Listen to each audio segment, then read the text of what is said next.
Hey there, I am so glad that you found this video. If you have recently brought a barn cat or a rescue cat indoors, or you are planning to, and you are feeling a little bit overwhelmed, second guessing yourself, or maybe wondering if you even did the right thing, I want to start by telling you that you are not alone. This transition is one of the most emotionally complex and energetically demanding experiences a cat parent can go through, especially when you are committed to doing it the right way and not the fast way. So if you have been Googling, reading forums, or asking for advice only to hear, just give it time and they'll get used to it, and that hasn't quite worked out for you or your cat, this video is going to explain why.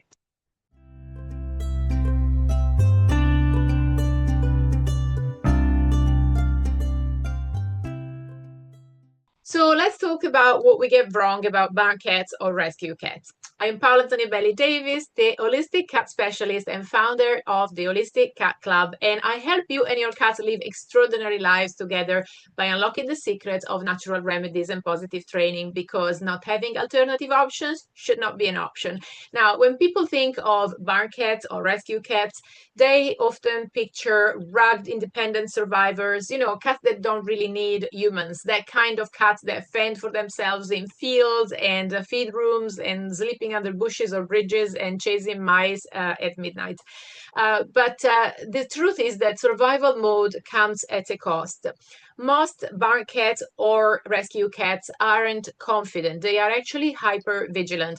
They are always on alert, constantly scanning their environment for threats or other things, and predator potentially, and their whole nervous system is primed to respond to danger.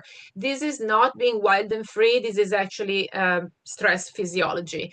So when you bring a cat indoors, you are removing all of their coping mechanisms at once. So their escape routes, their routines, their ability to patrol, the ability to actually have unlimited space around them.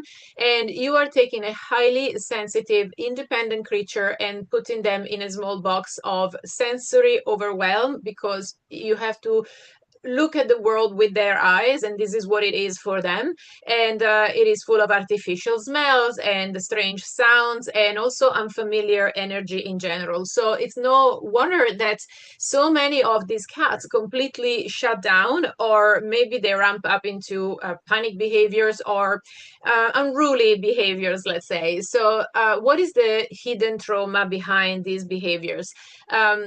We should talk about what you actually see. Your barn cat or rescue cat maybe is hiding under a bed for maybe hours or maybe even for days, and they don't want to interact much. They maybe even don't eat when you are in the same room.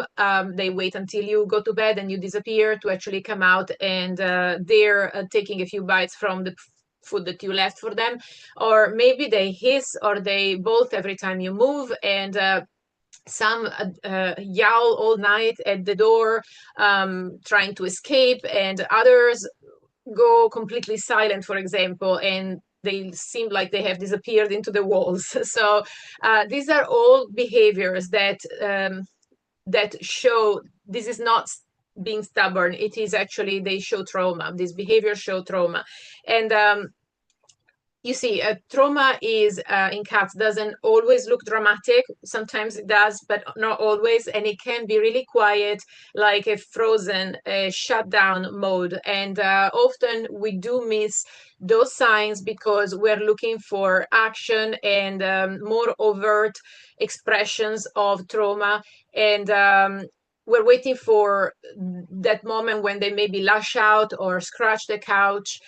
Sometimes trauma lives in stillness and in silence. So usually the cat that never blinks or hides in their litter box, or maybe stares at you from behind the toilet and doesn't move for hours, usually this cat is frozen in fear and not necessarily relaxing or shy. So when we interpret these behaviors like defined behaviors or maybe even personality traits, this breaks our trust even more with these cats, because we're trying to push forward, and we're trying to force closeness, and we're trying to make progress, basing our conviction on this behavior being part of their personality or stubbornness, and usually it backfires. So usually common advice, which is wait for some time and it will work out on its own, usually fails, because I mean, this is one of the most common things that I hear, and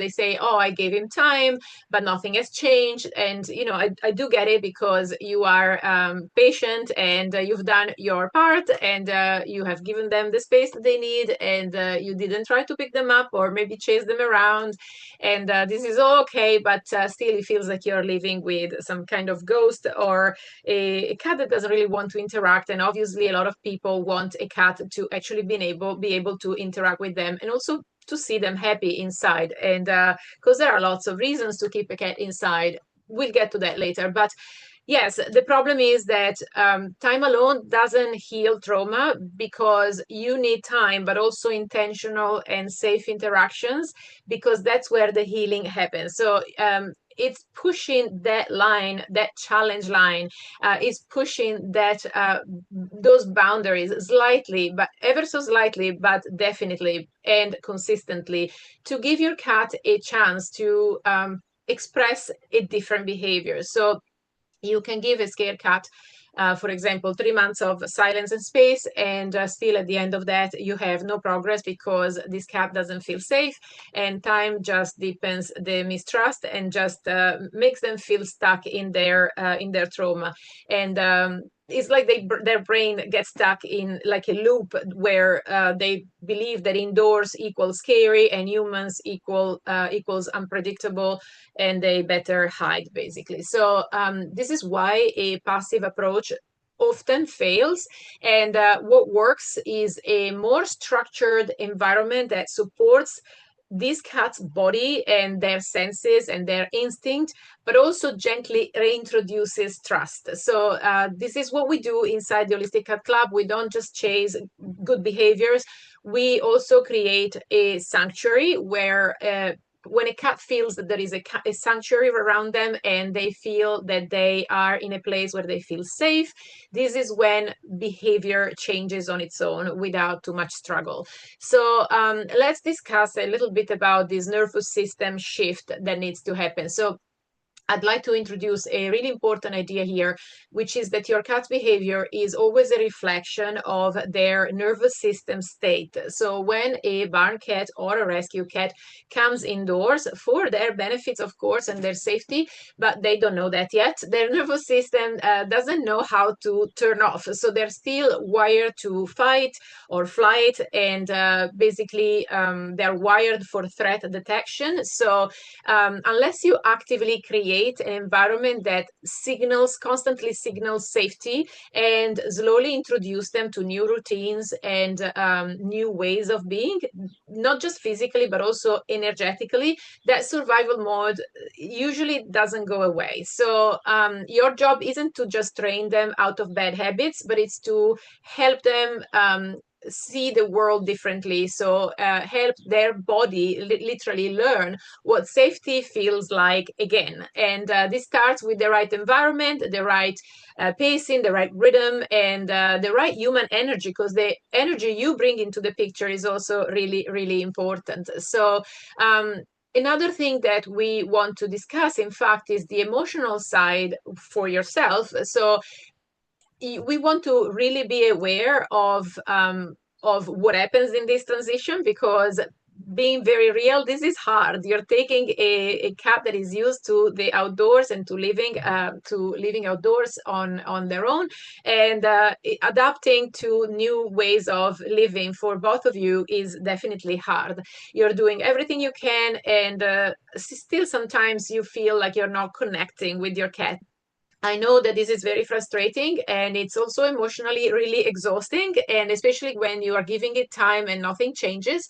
I do want to validate that, because this kind of caregiving is invisible, because nobody sees the hours that you spend on the floor trying to blink slowly or feed your cat with a little spoon, or the times you have cried after being hissed at for the 100th time, or the guilt that you feel when they won't eat because they are too scared. So I see you, and more importantly, this is fixable. In fact, this is what makes the Holistic Cat Club different. We walk beside you through the slow, sacred work of healing, step by step, week by week, with real tools and real support, because sometimes we just need somebody else that understands. So in the next video, we are going to talk about what your cat actually needs in their environment to feel safe before you even think about touching them or expecting interaction, because it's really, really important to look at the world through their eyes and really use a lot of empathy in this transition.